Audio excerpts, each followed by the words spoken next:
In the heart of New England, amidst the biting cruelty of a sudden pre-holiday blizzard, retired nurse Eleanor, or Ellie as her friends call her, found two tiny lives hanging by the thinnest thread of existence. How the Christmas spirit saved two kittens found, passed out and crying weakly on a freezing porch. This is the story of hope, the quiet power of perseverance, and the ultimate healing found in the warmth of a second chance. Please watch until the very end, because the smallest details held the biggest miracles for both Ellie and these beautiful creatures.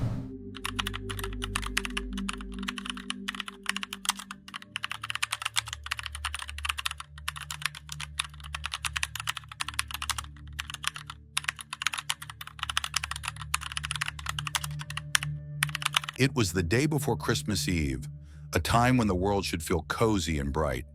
Instead, a savage polar vortex had swept through the valley, driving the temperature down to a brutal 35 degrees Fahrenheit, barely above freezing.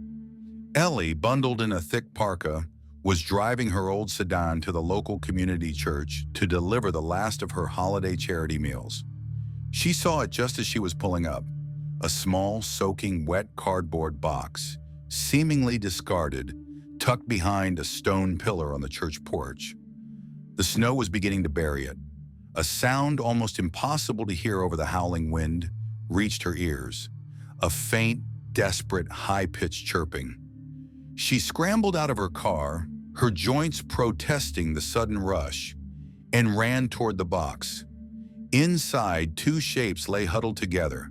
They were kittens, not just cold, but passed out. They looked like fragile miniature sculptures, carved from porcelain and covered in frozen grime and wet soot. They were not moving. Their eyes were shut tight. Their shallow breasts were so weak they were almost indistinguishable from the swirling snow. They were dying, not from violence, but from the brutal indifference of the relentless cold. Ellie scooped them up instantly, the icy chill of their small bodies shocking her even through her thick gloves. Her heart was a frantic drum beat against her ribs. She immediately tore off the one thing she had, a thick, hand-knitted navy blue scarf, a beloved gift from her late husband, Harold. She gently wrapped the two tiny souls, pressing them to her chest, using her own body heat as a last-ditch, desperate effort. The race to save them had just begun, and the finish line was her warm, safe home, just 3 minutes away. But in this temperature, every single second felt like an hour stolen from their fragile, fading lives. The familiar sight of her warm, cozy New England kitchen was a welcome shock after the storm outside. But the kittens were still critically cold. They felt heavy, inert. Ellie knew that bringing them back too fast could be just as fatal as the cold itself. As a retired nurse, she understood the mechanics of hypothermia, but this was a different, more delicate patient. She rushed them into her utility room, a small, warm space off the kitchen where the boiler kept the air consistently toasty. Her nurse's instincts kicked in, demanding action, but her heart begged for caution. She was a nurse, used to saving human lives, but these were animal lives, and she knew she needed more than just a blanket. She needed the best help she could get.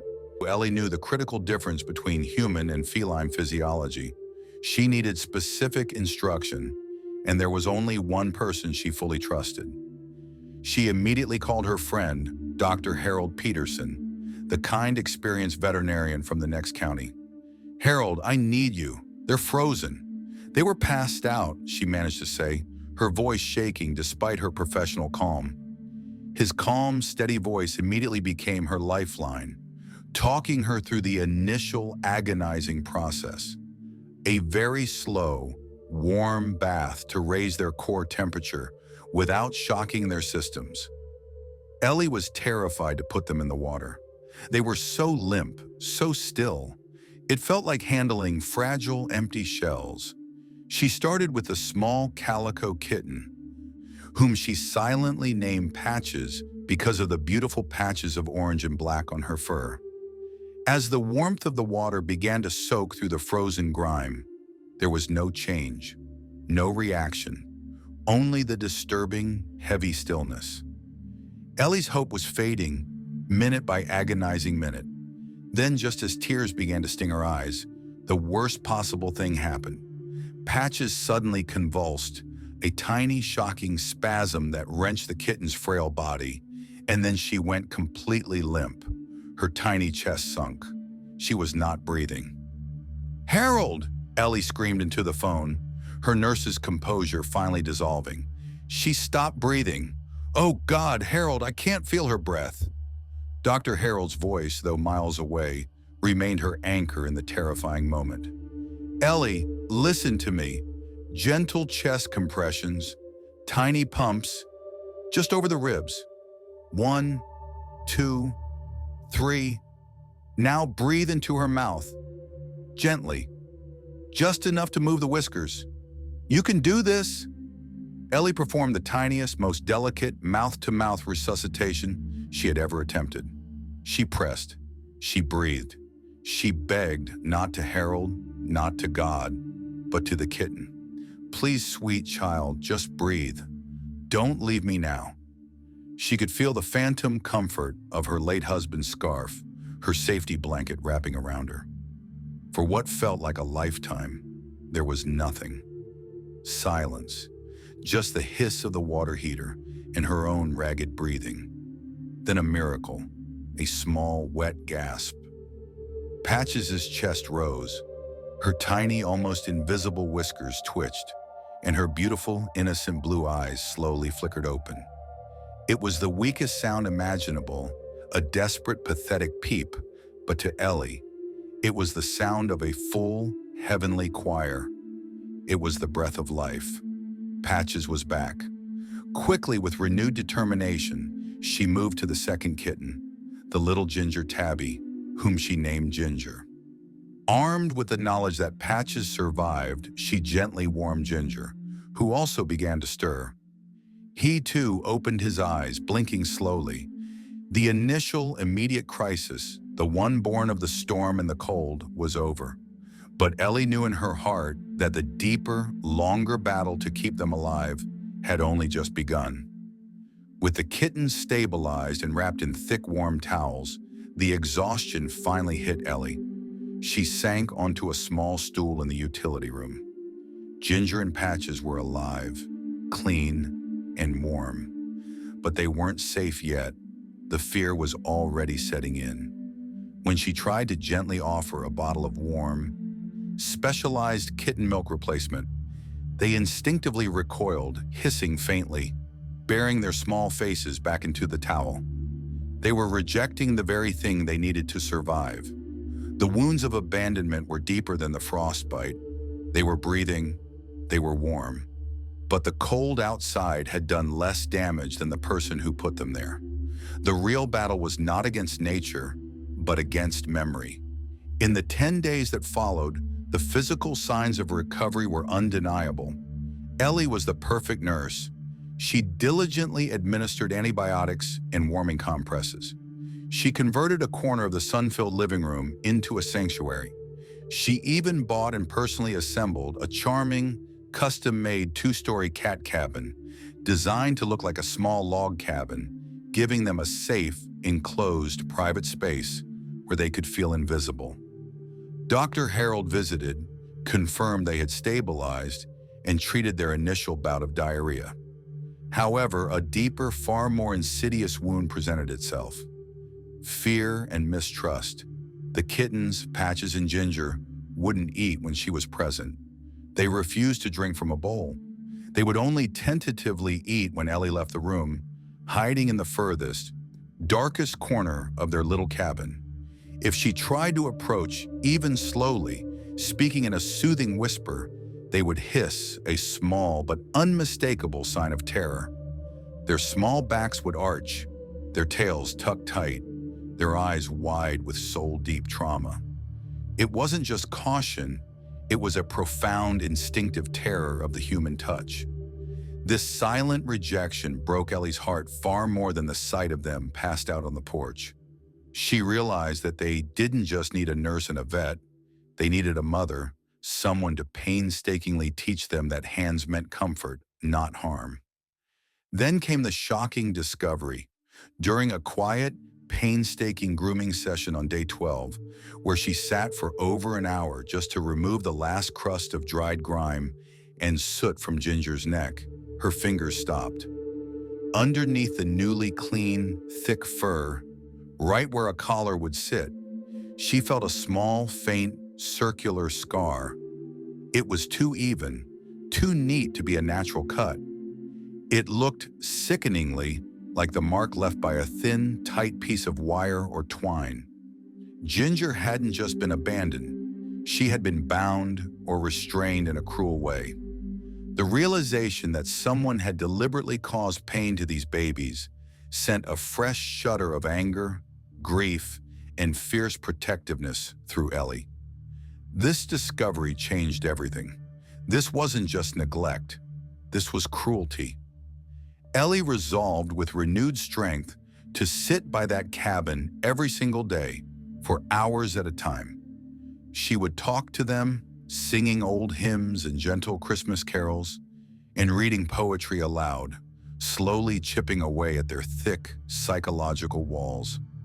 She knew this was a long game, a relentless battle against memory and fear. She tried everything, heating the milk, mixing it with high-value treats, sitting silently without moving. Still, they kept their distance. Day after day, the rejection continued. She sat, utterly exhausted but fiercely determined, for a solid 6 hours, one gray afternoon. She was reading aloud from an old book of Robert Frost poetry, poems that reminded her of her husband, her voice monotonous and peaceful, just trying to be a peaceful, non-threatening presence in the room. Patches, the calico, was watching her. Her eyes were still wide, but something had shifted in the stillness of her gaze. Ellie didn't move. She kept reading, her voice a low, steady drone. Finally, Patches took a slow, deliberate step out of the cabin, then another. She stopped at the edge of the large, plush blanket Ellie had laid out, her small body poised for immediate flight. Ellie's heart pounded so hard she thought the sound might scare the kitten away, but her voice remained steady, reading a stanza about a snowy evening. Then Patches did it.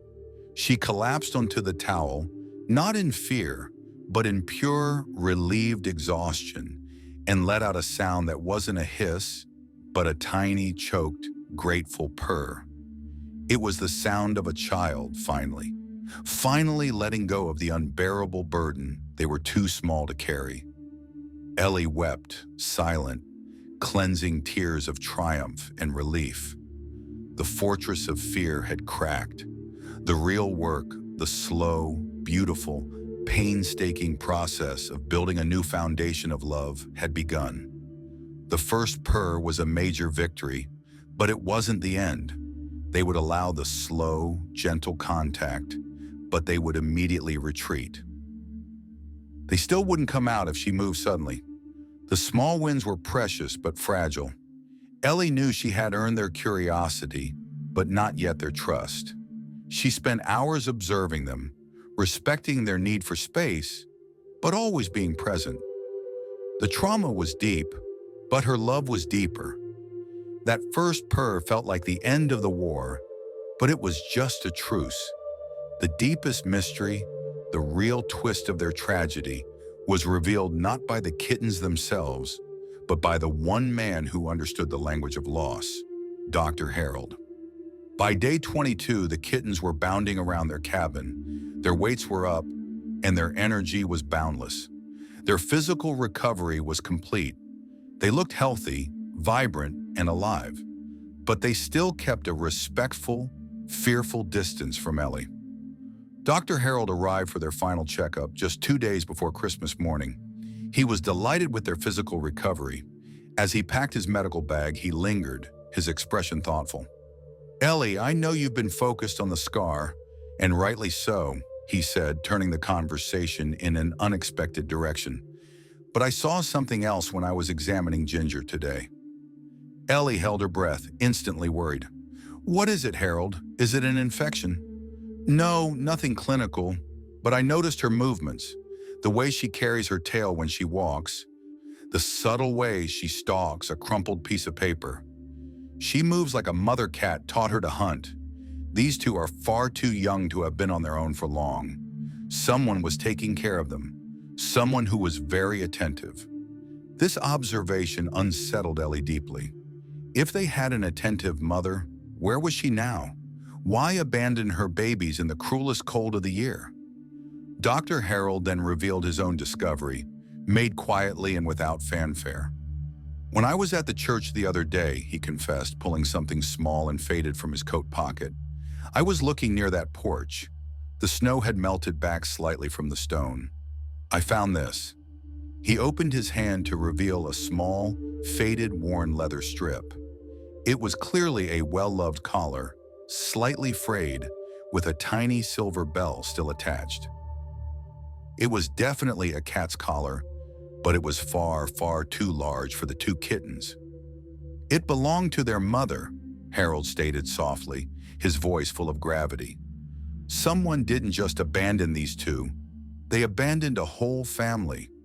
Or maybe the mother was still around, and something terrible happened to her after the kittens were left."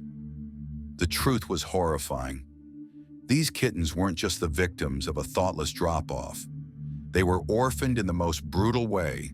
Their attentive, collared mother was gone, taken, or killed, leaving them vulnerable to the storm. This new level of sorrow, this intentional cruelty to the mother, solidified Ellie's commitment into a fierce, unwavering vow. She looked at Patches and Ginger, her heart full of a fierce, protective love. She finally understood the depth of their fear. "Well," Ellie said, a quiet but firm new strength in her voice, "if the world took their first mother, then the world has just given them a second chance at a loving family. I am their mother now, Harold, and they will never be cold or afraid again." She made the statement a promise, not just to the kittens, but to herself and to her late husband's memory. The kittens, as if sensing the emotional shift in the room, looked straight at her. Ginger slowly, hesitantly, blinked her eyes open and shut, a slow blink kiss, the highest form of feline trust. It was the first reciprocal action of pure, unadulterated affection. The battle of the mind, the great psychological war against trauma, had finally been won. The discovery of the collar and the reciprocal blink brought enormous relief, but also a deep sense of responsibility. Ellie knew the final test was still ahead. Would they trust her enough to truly connect? She had won their respect and curiosity. Now she needed to win their hearts. She prepared for Christmas Eve, making the living room the warmest, safest, most magical place on earth, determined to create a memory that would overwrite their tragedy. We thought the final victory was just seeing them blink. We were wrong. The universe had saved the best, most beautiful, most breathtaking moment of complete surrender for Christmas Eve. It was Christmas Eve. The air was thick with the scent of pine needles, warm spice, and the promise of hope.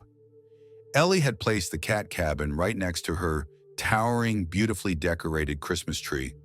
The whole scene looked like a page torn from a nostalgic holiday magazine. Ellie felt a deep, profound peace she hadn't felt since Harold had passed. The house felt full again.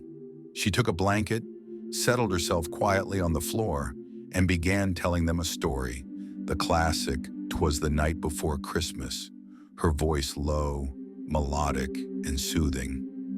Patches and Ginger were curled up, watching her from the safety of their second story in the cabin, their bellies full of a festive chicken dinner, their eyes heavy with contentment. The moment was suspended in time, and then, without warning, it happened. The final, complete, and utterly beautiful surrender.